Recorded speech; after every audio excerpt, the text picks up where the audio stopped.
Yun mga kabiyahe, okay na po yung truck natin. Makakabiyahe na tayo ng maganda-gandang takbo. Dahil bago na po yung shock na, yung bushing oh. Yan. Ito hindi natin to napalitan dahil okay naman siya. Ito lang talaga at saka doon sa kabila. Sa harapan naman, siguro sa sunod na araw na yun kasi bukas marami tayong biyahe. Ito lang muna ang inuna ko dahil maingay na talaga siya oh. At saka sira na talaga. Ito. Tignan nyo, bakal to bakal na kaya kunting lubak lang maingay.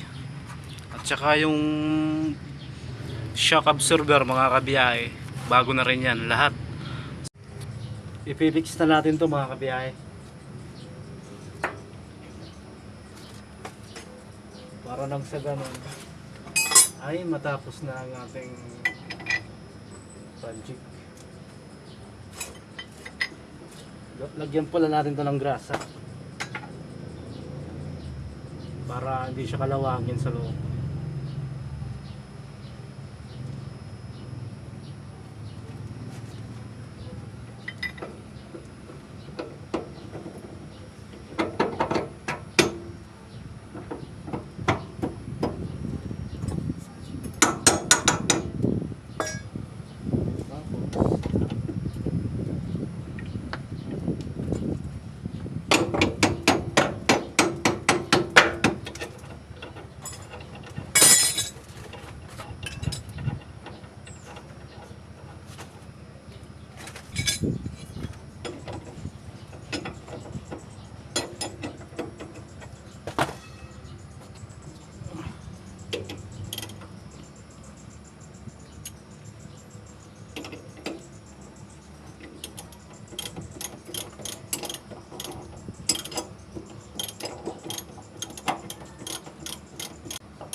Ganito ang ginagawa ko mga kabiyahe pag wala akong ginagawa or walang biyahe. Tamang kulikot lang ako.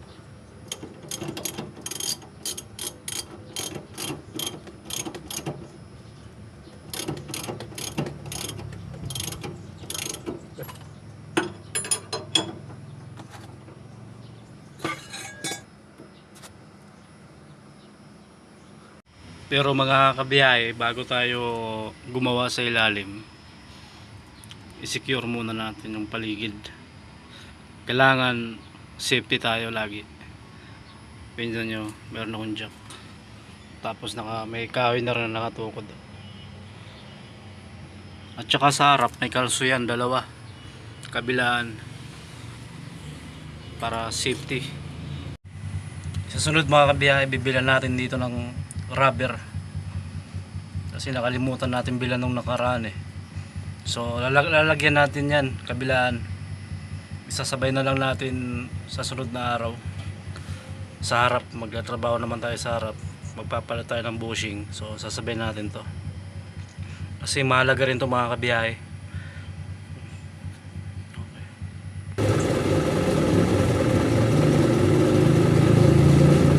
Yun mga kabiyahe, tapos na po tayo sa ating trabaho. Makakabiyahe tayo ng maayos.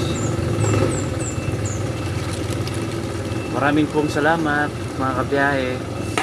Ingat po sa ating lahat, lalo na yung mga nasa biyahe ngayon, mag-ingat po tayo.